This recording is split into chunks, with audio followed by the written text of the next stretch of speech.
Hi, I'm Joel Warren.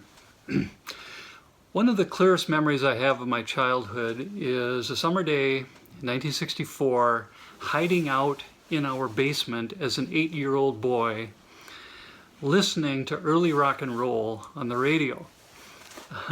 Listening to pop music or Motown or British Invasion, whatever was happening at that time. I just loved music so much, even as a young kid, that I would find out-of-the-way places in our home, try to hide from my chores so I could focus on just listening to music. In fact, this haircut, with the exception of this haircut was the rebellious haircut of 1964. And as soon as I was permitted, I adopted this haircut. And just last week, the realization dawned on me that despite your wife's good advice, you can live an entire lifetime with just one hairstyle. And nobody sues you, and life proceeds, and it's all good. And you get to hang on to just a little bit of that down with the system spirit of the 60s that was so precious to you. All right, so weird. Why this weird shout out to the 60s? Well, the reason is this video, although I think it'll be valuable for anybody viewing it, is primarily for folks who are older, like me. You know, people who were born in the 40s, the 50s, the 60s, and we're still hanging around. This is for you. And first, what I want to say is that in your older years, the purpose of your life is broadening. The purpose, the meaning of your life is deepening. It's becoming more fruitful.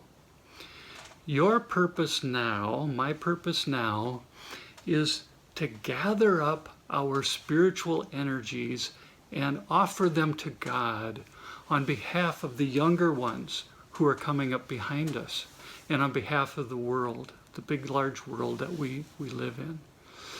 Specifically, what I want to say is, in the future, your primary purpose is to learn to pray, to learn to engage your own inner yes to Jesus, to affirm what Jesus is up to in the world, to say yes to Jesus' desires, his hopes, his vision for your friends, for your kids, for your grandkids, for the neighborhood you live in, your country, for the world.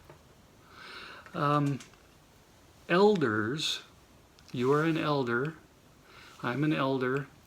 Elders like you and me are a part of a kind of a massive untapped resource for stirring God's life in this world. Maybe you've never considered yourself a prayer before, but if you hang with me just a little bit in this video, my friendly challenge to you is that prayer is your primary contribution now to the world that you love. As I offer this video today, I'm in my 60s. Some of you watching are 70 years old, 75 years old, 80 years old, or even older. And what you hear is that as people move through this season of life, the activities that used to give them meaning, the activities that used to give them a sense of identity and a sense of purpose, begin to recede a bit. You know, these activities are not crowding our calendars like they used to.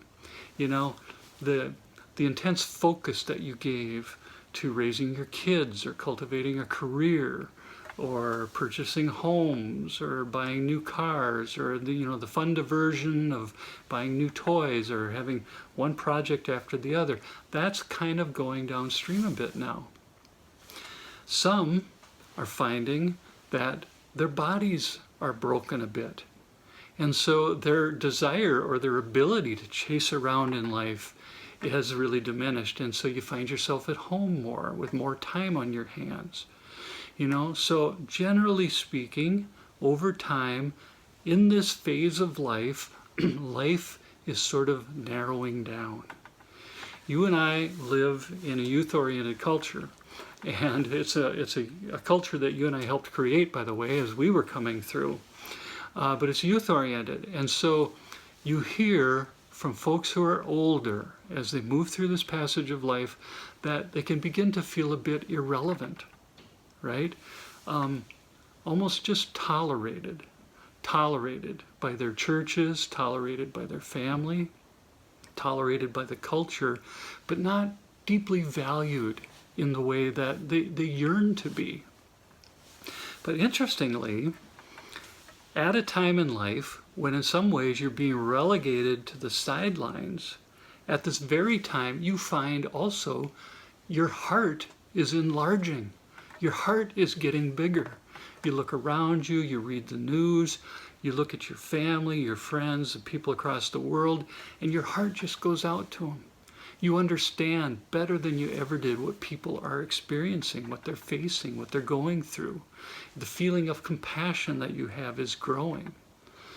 And what I want to say is this yearning for a sense of purpose, a sense of meaning, a sense of value, coupled with the narrowing down of life that allows you more free time now, is a wonderful invitation to let your inner life come forward.